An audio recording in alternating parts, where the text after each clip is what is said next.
Welcome to Sociology Vibes, where we simplify challenging ideas into easy to understand insights.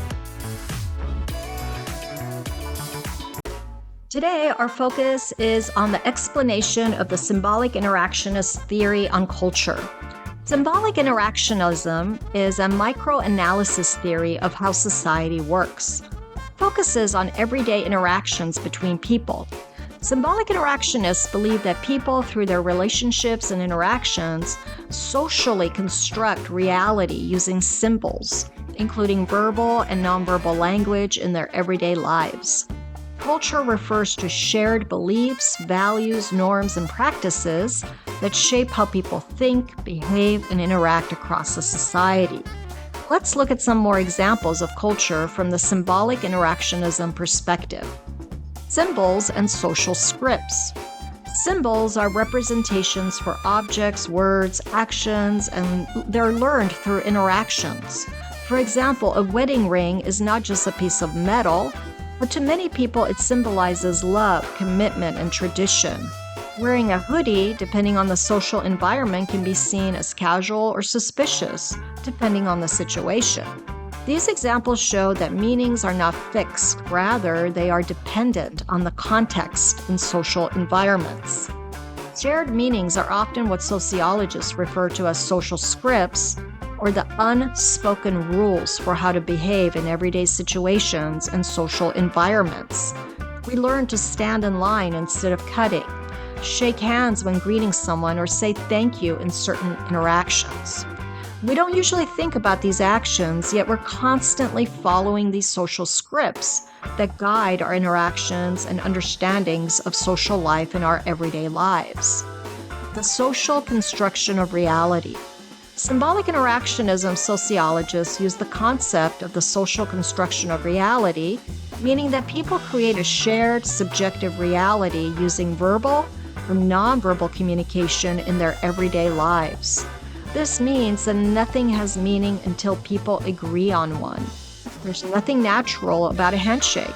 It is a social construction, and in American society, we've come to a cultural agreement about its meaning, including a gesture symbolizing greeting, respect, or agreement.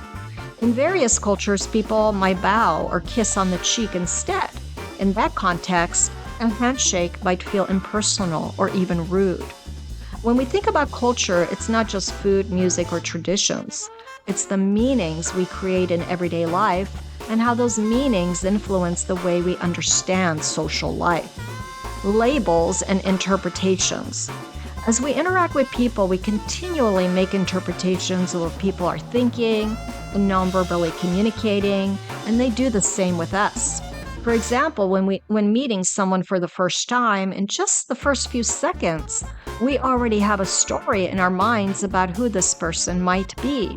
This can include their gender, ethnicity, social class, marital status, professional status, are they friendly, and many more labels, categories, and judgments. Of course, the person is doing the same thing about us.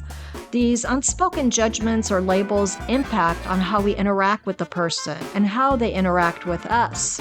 Most of the time, we don't realize that we're doing this. Imagine someone walking into a job interview and not smiling much. In some cultures, that might be seen as respectful or serious. In others, it could be interpreted as rude, unfriendly, or lacking confidence.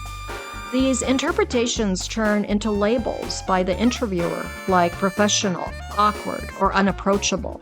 And once those labels are applied, they can stick and influence how the person is treated. Over time, people pick up on the label being placed on them, positive, negative, or neutral, and come to identify with them and act them out. Symbolic interactionists refer to this as the self-fulfilling prophecy. Cultural change. Cultural change occurs as people use symbols in new ways, and they eventually make their way to mainstream acceptance. Here are two examples. The rainbow flag was created in 1978 by activist Gilbert Baker as a symbol of pride and visibility for the LGBTQ+ community. Over time, it spread globally and became a powerful symbol of identity, unity, and social change. Slang, often starts with smaller communities, especially teens, to express identity, humor, or belonging. Through everyday use, especially in schools, social places, or spaces, and peer groups, these words spread. As more people pick them up, often through music, entertainment, and wider social interaction, they move into mainstream language. Over time, some slang becomes so widely used that it feels normal, while other terms fade out as new ones take their place. Words like cringe, ghosting, or adulting become part of everyday language, demonstrating how culture changes via interactions.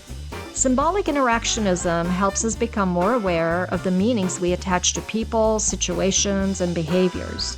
By pausing before judging or labeling others, we can become more aware of how we interpret situations and how those interpretations shape our reactions. Through your interactions, how we speak, respond, and show up, we can help shift the meanings in small yet powerful ways.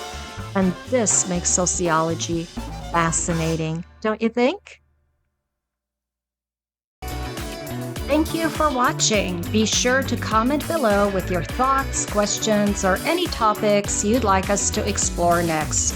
Let's keep the conversation going and our community growing. See you in the next Sociology Vibes video.